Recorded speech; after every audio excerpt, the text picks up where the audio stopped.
Alright everybody, what is up? It's Lo-Fi Guy here today with some Modern Warfare 2 gameplay. Playing High Rise Team Deathmatch with the AUG. I go double positive in this game, so this was quite easy. But no big kill streaks. I was running very low streaks, and I think the most I got was a UAV. And I was a bit rusty in this game because I haven't been playing Modern Warfare 2 in quite a while, to be honest, you know.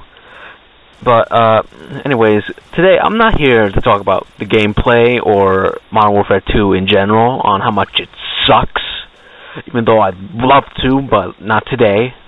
That's for a different day. Today I'm here to talk about my shoes. You're probably wondering, Guy, no one cares about your shoes. What about them? Well, let me explain. I had these shoes since I was in high school. Freshman year, which, if you don't know, that's been 7 years since I last got these shoes.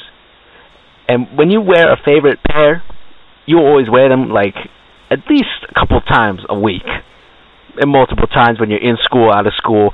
And these shoes, they go through like a bunch, right? They go through the grass, the mud, and the concrete. You know, they get worn out. And I still have these shoes to this very day. And I'd like to show the progression and all the small characteristics of these shoes. I'm gonna throw a picture up right now. So as you can see, there's a lot to talk about. This looks disgusting, right?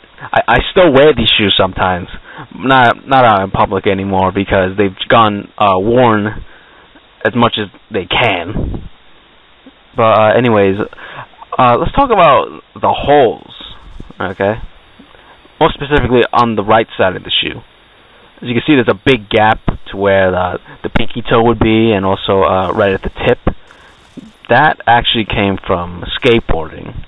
See, I used to skateboard around the neighborhood, and I tried doing tricks. You know, I do ollies, kick flips, backside 180s, and primos.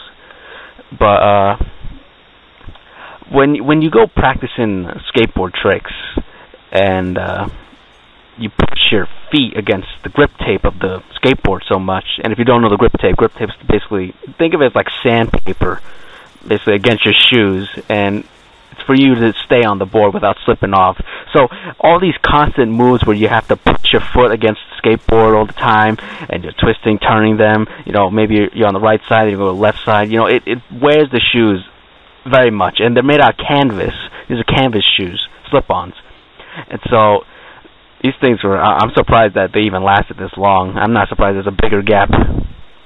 And there's 3 layers too. It teared through the 3 layers. That's insane. Also the stains on the left side, you can see there. One of the stains, the white stain, actually came from art class. I was in art class, and I was messing with this stuff. We were doing paper mache sculptures and with newspapers, and we used this stuff called gesso.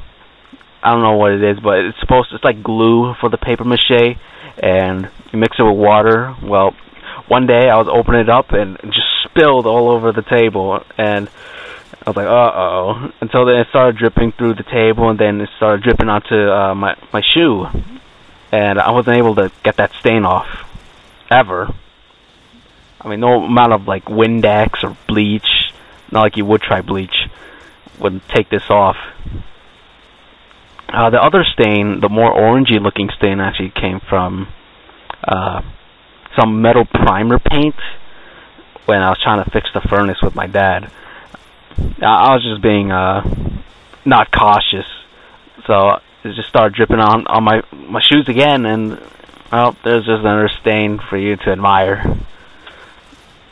Lastly, there's another photo I'll throw up showing the bottom of the shoes, and that is the bottom of the sole, and you can see they're worn out too, which I think that came from skateboarding too, with the grip tape and stuff.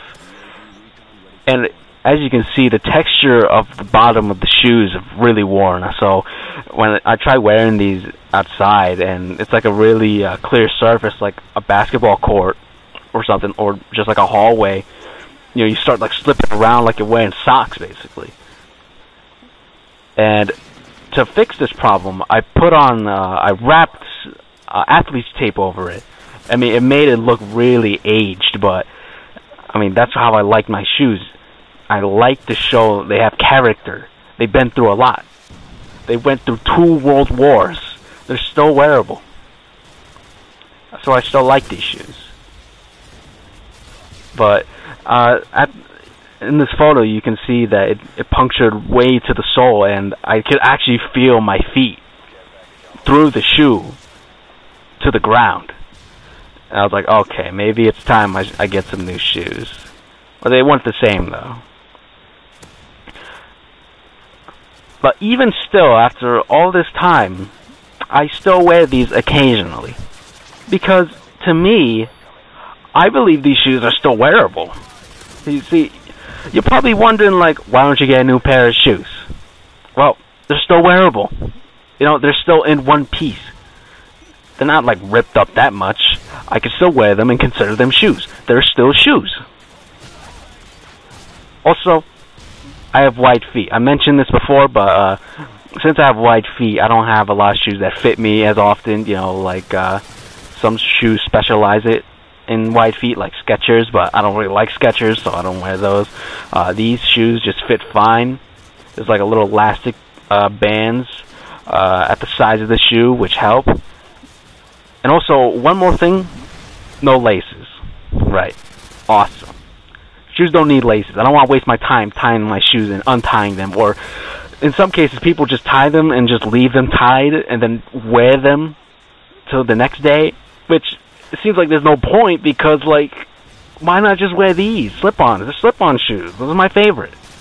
Anyways, the gameplay is starting to end, so if you guys want to send me some shoes, some new shoes, hit me up and let me know what kind of shoes you have to offer, whether it be Vans, Converse. I'll wear them.